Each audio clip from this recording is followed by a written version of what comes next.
Hola, en aquest vídeo coneixerem una mica més el full de càlculs de Google Drive.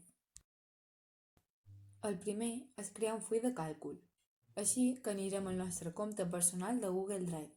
Per poder fer-ho entrarem a la pàgina inicial de Google.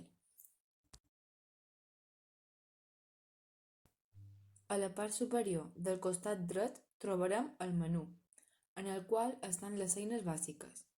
Cliquem en els quadrats on diu Aplicacions i donem clic en Drive.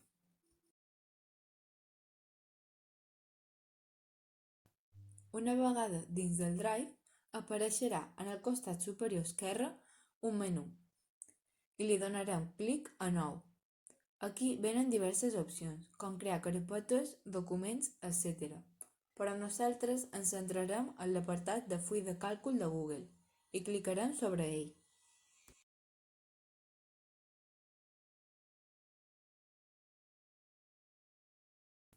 A continuació, s'obrirà un full de càlcul.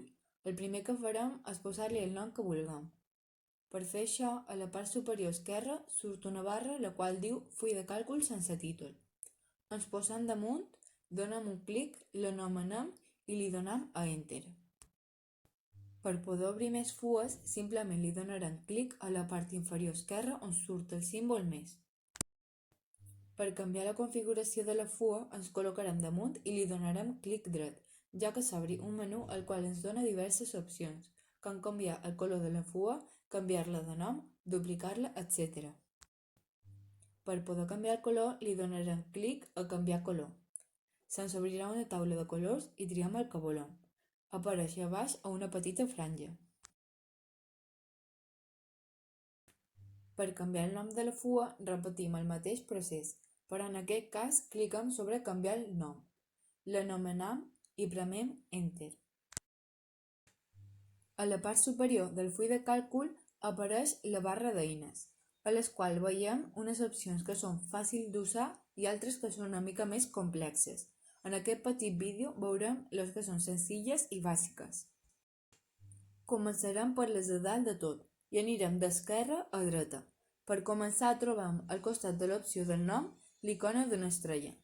Serveix per deixar els documents en destacats i automàticament es guarda allà.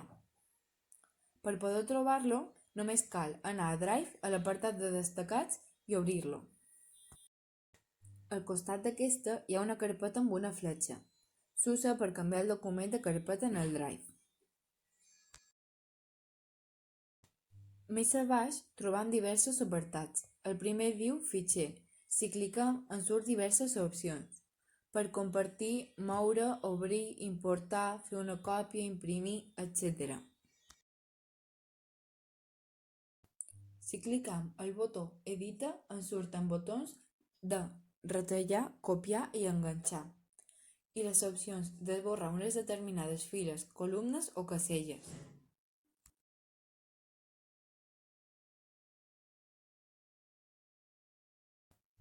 El botó Insereix ens dona l'opció d'inserir files o columnes al nostre gust, més amunt o més a baix. A més, podem afegir fotografies de les nostres carpetes de Google, gràfics, dibuixos, etc.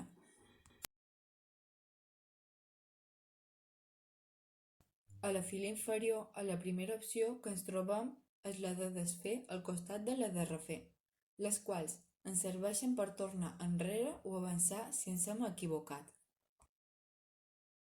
Al costat d'elles tenim l'opció d'imprimir. Una vegada premem sobre ella se'ns obren unes pestanyes amb totes les opcions per imprimir, com triar el color, les pàgines que volem imprimir, la resolució, etc. El botó al que surt un 100% és el de Zoom, que ens permet agrandar o disminuir la fulla i triar la grandària d'aquesta. El símbol de l'euro serveix per transformar un número qualsevol en una quantitat de diners. És a dir, si inserim un número a una de les caselles i cliquem sobre aquest botó, farà que es converteixi a una quantitat de dobbers.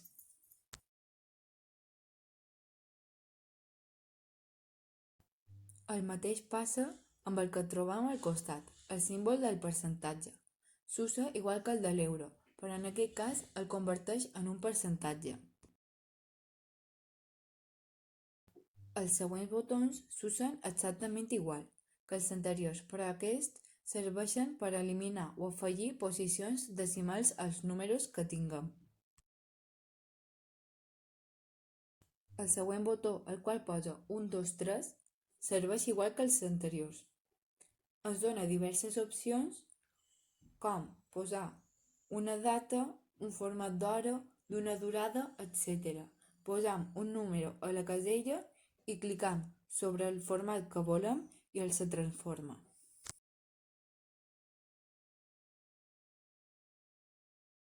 Al costat surt un botó en el qual diu predeterminada. Si cliquem podem triar el tipus de lletra que volem. I al costat d'això està la grandària, la qual podem posar i modificar al nostre gust. Per poder canviar els textos, només hem de seleccionar el que volem i pitjar el botó. A continuació trobam 4 botons, una B, una I, una S ratllada i una A amb una ratlla avall. El primer botó serveix per posar la lletra en negreta, l'icona de la I per posar-la en cursiva, la S ratllada serveix per ratllar els textos i les paraules que tinguem i finalment l'A serveix per canviar el color de la lletra. Per poder usar-los només hem de seleccionar el text o la paraula que vulguem i premar el botó. El cub de pintura que surt al costat de la A és per pintar o omplir una casella d'un color. I el quadrat que surt de vora del cub és per pintar als costats el relleu de les nostres caselles.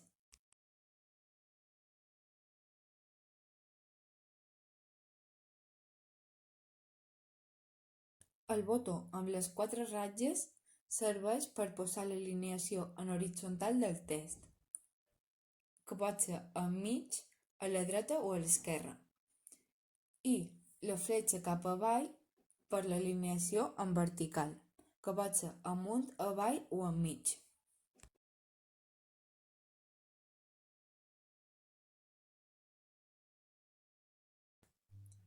A continuació, ensenyaré com compartir el document de forma ràpida i senzilla.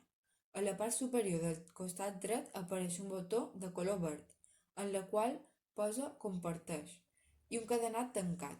Clicarem sobre ell i se'ns obrirà una pestanya, en la qual hi ha diverses opcions com pot ser afegir persones i grups. Una vegada aquí posarem el correu electrònic de la persona a la qual li volem enviar. Quan l'introduïm ens dona l'opció perquè la persona aquesta pugui ser editora, lectora o pugui comentar. A més, ens dona l'opció a baix d'escriure-li un missatge.